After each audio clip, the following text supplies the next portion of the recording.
Yargıda Ceylin ve Ilgaz'ın karşılaştığı büyük şok ve Yekta'nın rehin alınması bomba olayların başlangıcı oluyor. Peki Yekta ölecek mi? Bu sahnede neler yaşanacak ve Ceylin'in tepkisi ne olacak?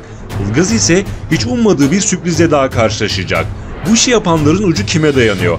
Öte yandan Kadir Adarlı ile uğraşan Osman ve Çınar'ı dolaylı olarak Aylin, Parla, Gül ve diğerlerini yeni bir dönem bekliyor. Ayrıca bu konuda yaşanması beklenen bomba bir sürpriz herkes ekranları kilitleyecek. Tüm bunları ve daha fazlasını birazdan sizlerle paylaşacağız. Hemen başlayalım.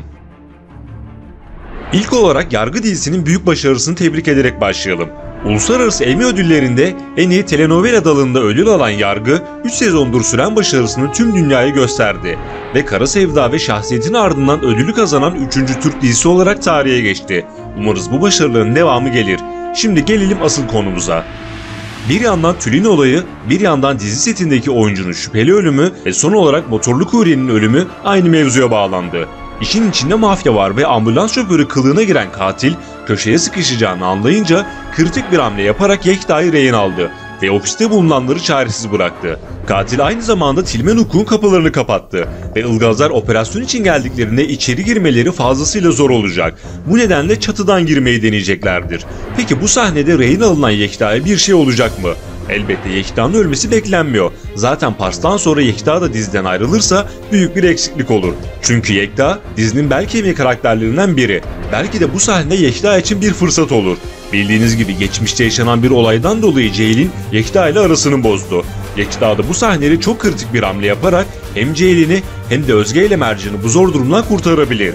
Kısacası Yekta ölmeyecek ancak bir ihtimal yaralanabilir. Sonuç olarak Yekta bu olayın baş kahramanı olabilir. Ve böylece Ceylin araları yeniden düzelmiş olur, ortaklıklarına devam ederler. Yekta Ceylin'i kesinlikle kaybetmek istemiyor ve kaybederse yeniden eski kötü Yekta olacağını söyledi. Hatta Ceylin ve Mercan için Kadir Adarlı'ya bile ulaştı ve olaylar bu hale geldi. Elbette Ceylin zamanı geldiğinde Yekta'nın yaptığı bu fedakarlığı da öğrenecek. Kısacası bu olayın sonucunda bu ikilinin arasının düzelmesi beklenecek. Öte yandan bu sahnede Ceylin, Mercan veya Özge'ye bir şey olması beklenmiyor. Hatta tam aksine Ceylin'in hoşuna gidebilecek bir durum yaşanabilir. Bu durum ise Mercan'ın Ceylin'e anne demesi olabilir. Fakat zaten zor süreçlerden geçen Mercan için bu olay yeni bir travma oldu. Ancak Ilgaz ve Ceylin Mercan'ın bu olayı en hafif bir şekilde atlatması için ellerinden geleni yapacaklar. Şimdi gelelim diğer bomba ve sürpriz konulara.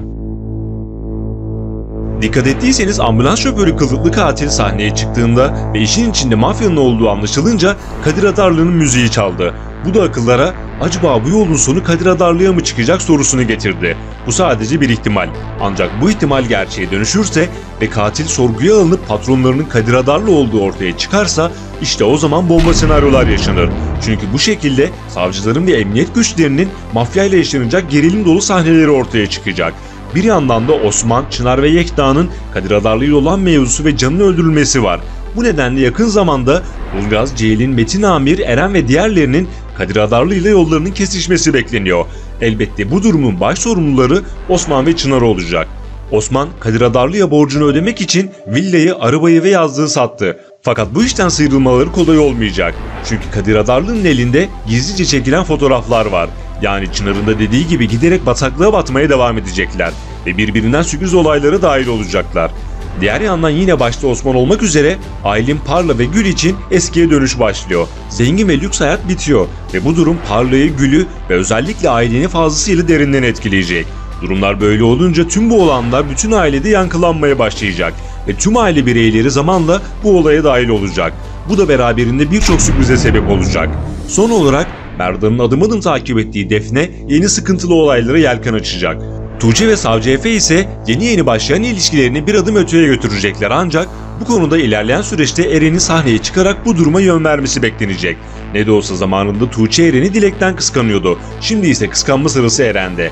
Ayrıca ilerleyen bölümlerde Efe'nin Nadide Başsavcı'nın torunu olduğu gerçeğini öğrenişini izleyeceğiz. Yeni videolar gelmeye devam edecek. Kaçırmamak ve anında haberdar olmak için abone olup bildirimleri mutlaka açalım. Bir sonraki videoda görüşmek üzere. Hoşça kalın.